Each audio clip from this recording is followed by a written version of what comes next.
उत्तर प्रदेश की सबसे बड़ी खबर हम आपको दिखा रहे हैं टीएसटी न्यूज़ लाइव पर।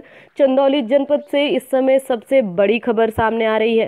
साहबगंज विकास खंड में वर्तमान ब्लॉक प्रमुख सचिव उपाध्याय के खिलाफ पूर्व ब्लॉक प्रमुख सरोज सिंह ने जिलाधिकारी नवनीत सिंह चहल के अविश्वास प्रस्ताव के लिए 45 क्षेत्र पंचायत सदस्यों का कराया परेड। अविश्वास प्रस्ताव के लिए प्रस्तुत किया हल्फनामा। साहबगंज से हमारे संवाददाता सुजीत तिवारी की रिपोर्ट।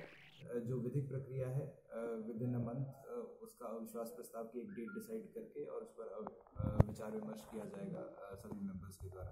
करप्शन का भी आरोप लगाया है सर उन लोगों ने वर्तमान प्रमुख के खिलाफ, इसकी इंक्वायरी भी कराएंगे अलग से।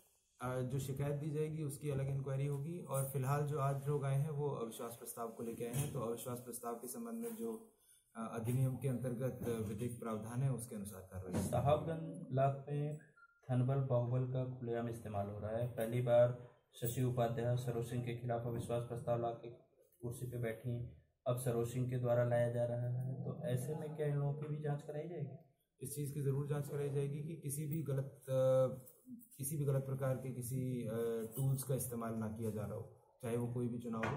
सभी चुनावों की शुचिता बरकरार किए जाने का की जो जिम्मेदारी है वो प्रशासन की और पुलिस की है, तो वो शुचिता निश्चय ही बरकरार रखी जाएगी और ये मेक श्योर किया जाएगा कि सभी इलेक्शंस जो भी हैं वो पारदर्शिता से हों। सर एक और खास चीज इस चुनाव में देखी गई कि बीटीसी सदस्य कभी इनके पाले में कभी उनके पाले में, तो क्या बीटीसी सदस्य हर 6 महीने में पाला बदल के चुनाव करवाएंगे? एक साल ऐसा भी होता है क्या? 1 साल का प्रावधान है। कोई भी एक अविश्वास प्रस्ताव आता है तो उसके बाद जैसा कि अधिनियम में प्रावधान है 1 साल तक कोई भी चेंज नहीं किया जा सकता, कोई और अविश्वास प्रस्ताव नहीं लिया जा सकता। जो करंटली अविश्वास प्रस्ताव है मेरी समझ में 1 साल का जो अंतराल है वो बीत चुका है, उसमें क्रॉस हो गया है, तो उसमें अब कोई अविश्वास प्रस्ताव लाने में कोई भी दिक्कत नहीं। अब आगे क्या कार्रवाई की जाएगी सर इसमें?